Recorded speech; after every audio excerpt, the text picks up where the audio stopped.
Hello friend, स्वागत है आपका अपने YouTube channel Bhupendra sir classes में। क्लास 10th वाला का जो मैथ का पेपर हुआ था कल आपका, ठीक है।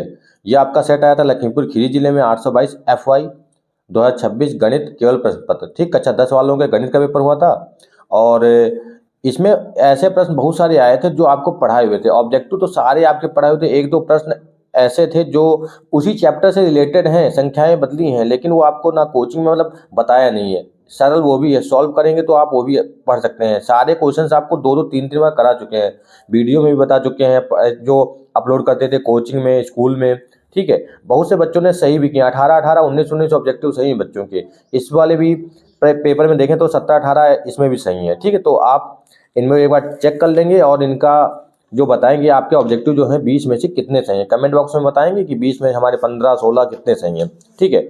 बहुत सिंपल पेपर आया था। आगे जो सॉल्व करने वाले प्रश्न आए थे वो भी ज़्यादा कठिन नहीं आए थे, ठीक।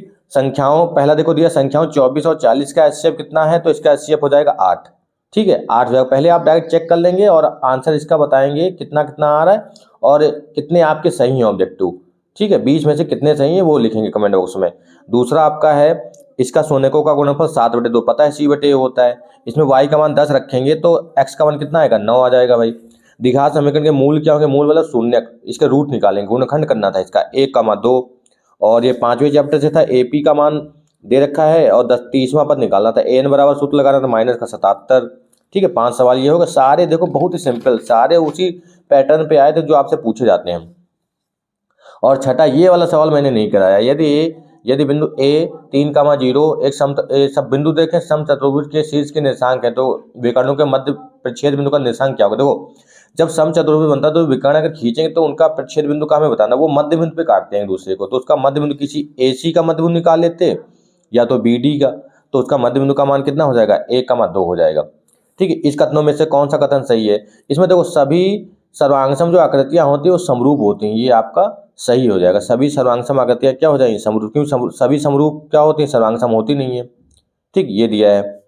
और अगला है ये देखो ये वाला प्रश्न, इसका भी आपको पता है कि AD/DB अगर ये समांतर दे रखा तो इसका हो जाएगा 3.4, क्योंकि 4 और 2 6 ये क्या है, AC/AD होता है ना, तो AC/AD करेंगे तो AC/AD का मान कितना हो जाएगा, ठीक है। इसका आंसर हो जाएगा 3.4 सेंटीमीटर। अगला सवाल दिया है, देखो अगला ये वाला है।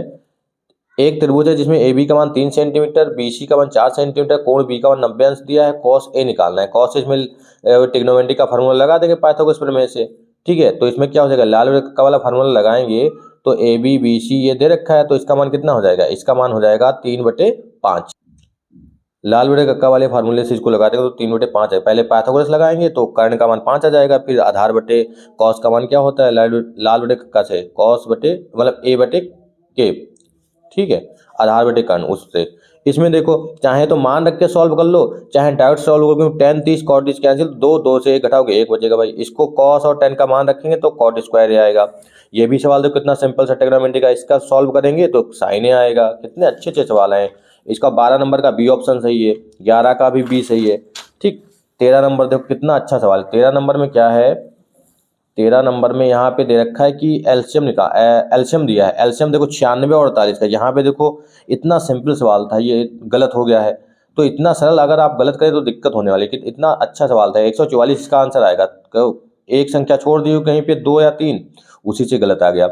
दो संख्याओं का एचसीएफ एलसीएम देखो, इसका डी ऑप्शन है, बी नहीं ऑप्शन है, डी ऑप्शन है इसका 13 नंबर का। 14 नंबर का है पहली संख्या गुणे दूसरी संख्या वाला फार्मूला बताया था, इससे एक सवाल आएगा, इसका 120 आएगा। किसी संख्या के घटित होने, ये बहुत अच्छा सवाल दिया। 59% है, इसको क्या करता है, देखो 59% पहले प्रायिकता निकाल लेते हैं। प्रायिकता कितनी हो जाएगी, प्रायिकता हो जाएगी 0.59, उसको 1 से घटाएंगे तो 0.41 हो जाएगा। ना होने की प्रायिकता पूछ रहा है ना। और यहाँ पे बताया था कि बहुलक बराबर 3 माध्यक या माध्यिका माइनस 2 माध्य। यहाँ पे बच्चे को समझना था कि माध्य पहले दे रखा है या माध्यिका, ठीक है। यहाँ पे थोड़ा सा अगर गलत हुआ आपका तो आपका सवाल गलत हो जाएगा। तो यहाँ पे इसका 10 आंसर आएगा, पहले माध्य दे रखा है फिर माध्यिका, ये नहीं कि पहले माध्यिका दे रखा है।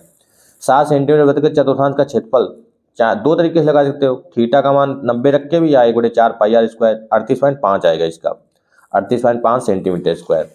और 18 नंबर फिर आपका दिया है 600 सेंटीमीटर क्यूब आयतन के एक ठोस बेलन में से किसी उसी ऊंचाई और उसी व्यास का, तो इसका आएगा 400 सेंटीमीटर क्यूब। एक शंक्वाकार खोखला क्या काट लिया, खोखला बेलन मतलब काट लिया जाता है, खोल काट लिया जाता है, ठीक है। इसे ठोस का बचा हुआ जो आयतन है वो बताना है। और लास्ट वाला है 19 नंबर है माध्यिका वर्ग बताना है। इसमें भी देखो मिस्टेक हुई है यहाँ पे भी, यहाँ पे CF निकाल के उसके बाद सॉल्व करना था, ठीक है। तो इसमें कितना आएगा 30 से 40, इसका आएगा 30 से 40। और लास्ट में है बहुलक वर्ग। बहुलक वर्ग आपका पता है 12 से 16, मतलब जो ज़्यादा बार होता है वही होता है, ठीक। तो ये आपके ऑब्जेक्टिव हो गए हैं 20 के 20। और इनका आप बताएंगे कितने हमारे सही हैं, उनको आंसर में बताएं कितने कमेंट बॉक्स में आपके सही हैं, 15, 16, 17 जितने भी सही हैं। ये देखो सारे सवाल, ये देखो सिद्ध करने वाला, ये वाला ट्रिग्नोमेट्री, ये भी सवाल अच्छा है, ये बहुत जल्दी सॉल्व हो रहा है, 0 आ रहा है इसमें भी, ऐसा नहीं ये कुछ गलत दे रखा है। ये भी देखो सारे सवाल अच्छे हैं, सारे खंड इसके करने वाले हैं। इसमें थोड़ा सा दिक्कत हुई है बच्चों को, बाकी ये वाला, बाकी 3-4 खंड इसके बहुत अच्छे हैं। देखो ये वाले सब सॉल्व करें, इसका पूरा सोल्यूशन हम अपलोड करेंगे।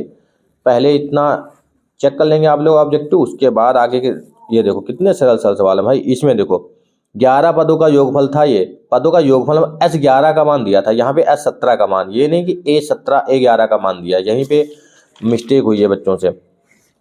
और ये देखो ये लॉन्ग में देखो भाई कितने अच्छे सवाल, दोनों के दोनों सवाल लगने वाले, ये ऊंचाई दूरी के दोनों सवाल। ऐसा ही प्री बोर्ड में भी आया था, तभी तो प्री बोर्ड सारे पेपर में सॉल्व बता रहा था कि ये वाले प्रश्न कर लो एक बार।